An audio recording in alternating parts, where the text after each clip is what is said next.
Hello, welcome to my capstone presentation on my systematic review titled The Effectiveness of Intermittent Fasting to Reduce HOMA-IR in Adults with Overweight, Obesity, or Type 2 Diabetes.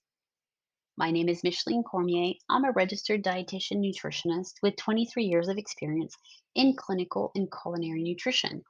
I'm also an experienced public speaker in weight management strategies and carbohydrate counting and intensive insulin therapies. Finally, I'm a Master of Science in Applied Nutrition candidate at the University of New England.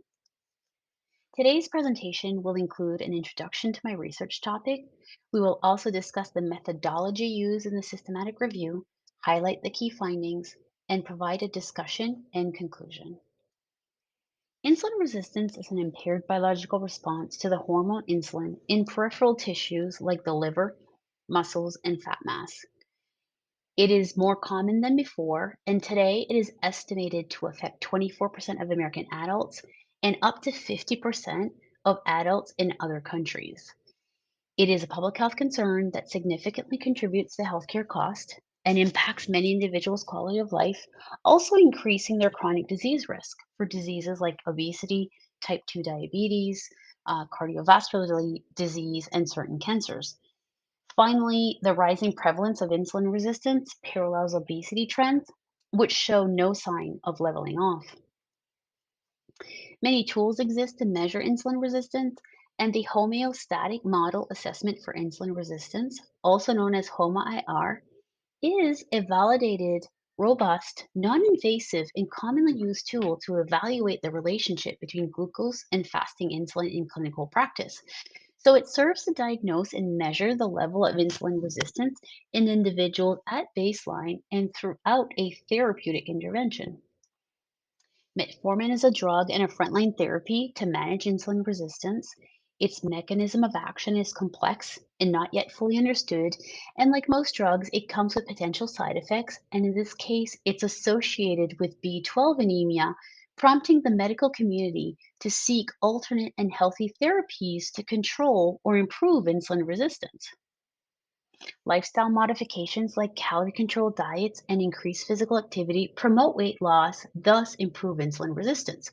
However, a systematic review showed that 75% of people who lose the weight regain it. Short term studies have recently proposed intermittent fasting as an alternative to energy controlled diets to manage weight and improve insulin resistance in individuals with overweight, obesity, or type 2 diabetes. However, its effectiveness beyond the 3 month mark is poorly understood. Intermittent fasting is a way of eating that alternates between fasting and eating periods, and many forms exist. So, time restricted eating is a form during which an individual would feast for a certain amount of hours and fast for a certain amount of hours. So, a 16-8 protocol, an individual would fast for 16 hours and then eat during the 8-hour period. Alternate day fasting, an individual would eat every other day, and most of these protocols do allow for 500 calories of food on fasting days. A 5-2 diet, an individual would fast for 2 non-consecutive days per week. While scientists continue to examine how intermittent fasting positively impacts weight loss and insulin resistance, the outcomes could partially be explained by its potential to activate a metabolic switch, forcing the body to burn fat instead of sugar as its preferred fuel source. And in some studies, metabolic benefits, including improved insulin resistance, are seen without weight loss. A systematic review compared the effectiveness of different forms of intermittent fasting on its ability to improve outcomes in patients with metabolic syndrome, a disease that is associated with insulin resistance, obesity, and type 2 diabetes. The authors concluded that most forms of intermittent fasting can favorably impact weight loss and glucose control. However, the study periods were short and the long term compliance is unknown. Similarly, an umbrella review looked at short studies and showed a positive effect of intermittent fasting on weight loss in individuals with overweight, obesity, or type 2 diabetes. And they did determine that this therapy is safe and effective in this population. And they shared the same concerns as the previous authors for the long term effectiveness and the need for more extended study protocols. Finally, clinical trials also evaluated the effect of intermittent fasting on insulin resistance in this population, and they showed that a 20 to 30% reduction in energy produced a weight loss of 1 to 4%, which can improve insulin resistance. They were also short term trials, and the ability of intermittent fasting to reduce HOMA-IR specifically in this population remains unclear. This systematic review aims to mend this knowledge gap by examining the efficacy of various intermittent fasting protocols to reduce HOMA-IR and improve insulin resistance in adults with overweight, obesity, or type 2 diabetes when practiced for 3 to 12 consecutive months. The systematic review followed the preferred reporting items for systematic reviews and meta analyses, or PRISMA statement, and the final search strategy was developed in consultation with the University of New England librarian. A comprehensive online search of PubMed and Base and Scopus databases was conducted between May 1st and September 26, 2023, to retrieve relevant articles published in English between January 1st, 2010 and September 25, 2023. The Boolean search string on this slide was used consistently across the three online databases to retrieve potential titles and abstracts, and other pertinent articles were identified manually by reading reference lists of relevant articles, systematic reviews, and meta-analyses. Inclusion and exclusion criteria were determined a priori to the research question, according to the research question. So, randomized and non randomized clinical control trials published in English between January 1st, 2010 and September 25th, 2023, using any form of intermittent fasting, practiced for 3 to 12 consecutive months, conducted on adults 18 years or older with overweight, obesity, or type 2 diabetes, with a non fasting control group, and reporting pre and post treatment HOMA-IR values were included in the systematic review. Studies not meeting the inclusion criteria were omitted to avoid significant bias, and this included non original articles, gray literature, studies with healthy subjects, studies not using humans, studies unavailable in English, and short and long term trials.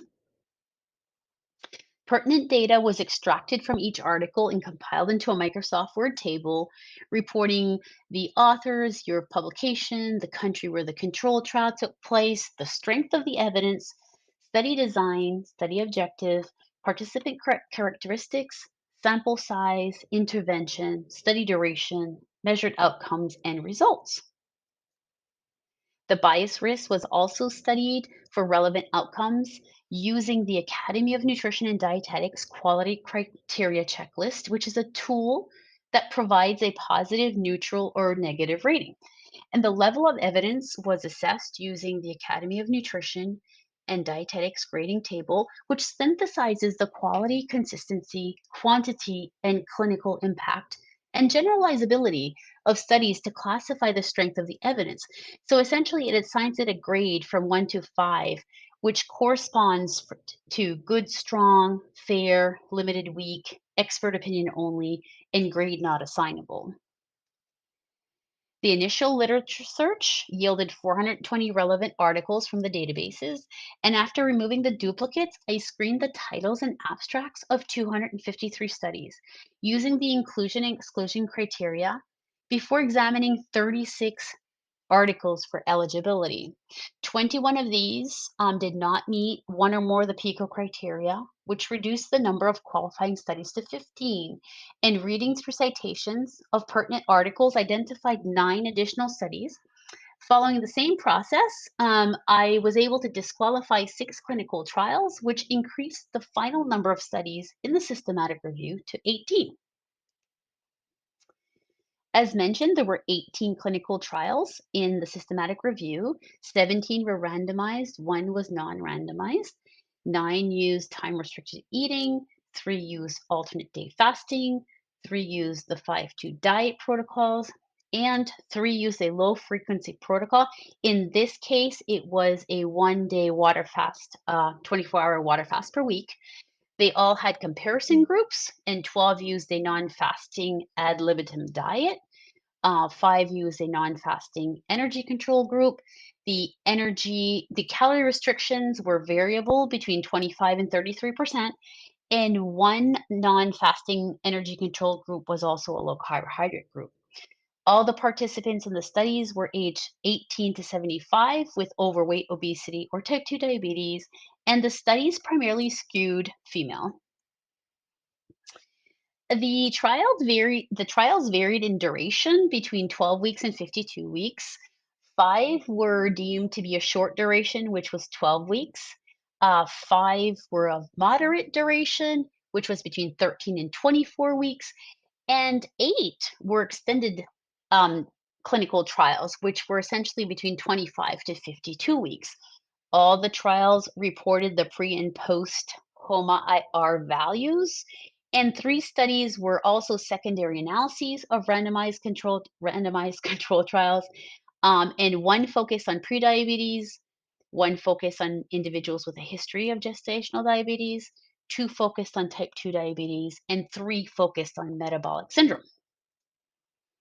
14 studies were assigned a low risk for bias arising from randomization, planned treatment, interventions, missing outcomes, or selective reporting, while 4 studies were underpowered and had a neutral chance for bias. Independently of the form of intermittent fasting or the duration of the treatment, all studies showed a reduction in HOMA-IR, hemoglobin A1C, fasting insulin, and glucose. However, Trey also showed significant reduction in one study, in the study that had type 2 diabetics. Additional benefits with this type of intermittent fasting was weight loss without counting calories, reduced blood pressure, medication, and improved lipid profile, with minimal to no side effects noted throughout the treatments. Alternate day fasting also showed a significant reduction in 2 studies. And additional benefits, again, were weight loss, um, the significant results of weight loss was shown in one, and reduced inflammation, and they also provided cardioprotective benefits. The 5-2 diets also had significant reduction of HOMA-IR in one study. It was reduced by 29%. And additional benefits noted were weight loss, improved body composition, and cardioprotective benefits. And the 6-to-1, or the low level intermittent fasting, did see significant reduction of HOMA-IR in 2 studies, but outcomes were more pronounced with more severe intermittent insulin resistance. Additional benefits were also weight loss and a reduced waist circumference and metabolic syndrome indices. However, one study did show a 1-year increased mortality risk with a 10-year reduction in disease risk. This is the only systematic review, to my knowledge, that focused on this treatment outcome in population, collating randomized and non randomized trials of 3 months to a year-long duration.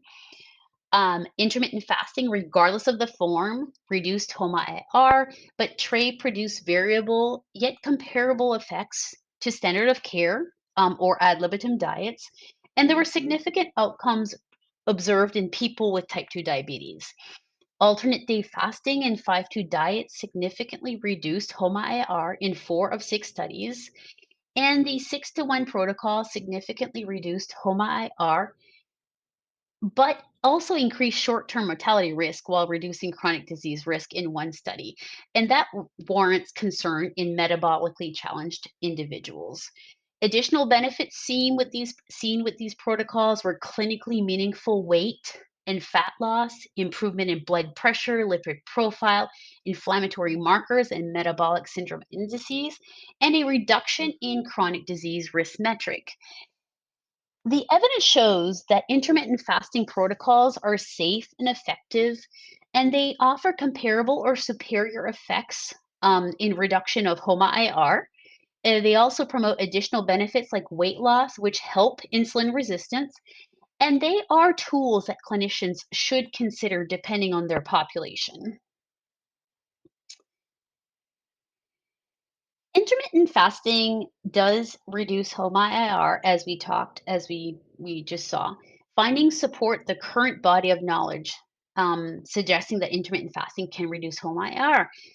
Because insulin resistance is directly tied to a lot of these diseases, it's very important for the scientific community to find new treatment options to help individuals, especially in our busy environment that requires more than ever safe and adaptable diet therapies to support our hectic lifestyles.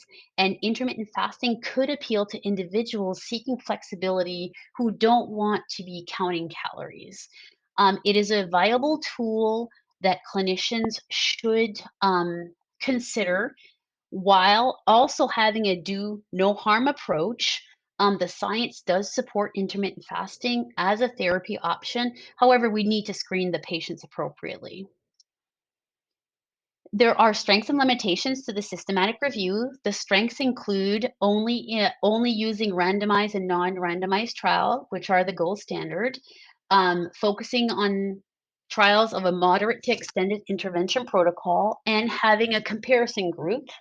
The limitations include few interventions that focused on type 2 diabetes specifically. The trials were skewed Caucasian female. Studies focused on adults and metabolic disease, so outcomes cannot be generalized to children and healthy adults. And there was a high heterogeneity among studies and a high participation withdrawal rate in some studies.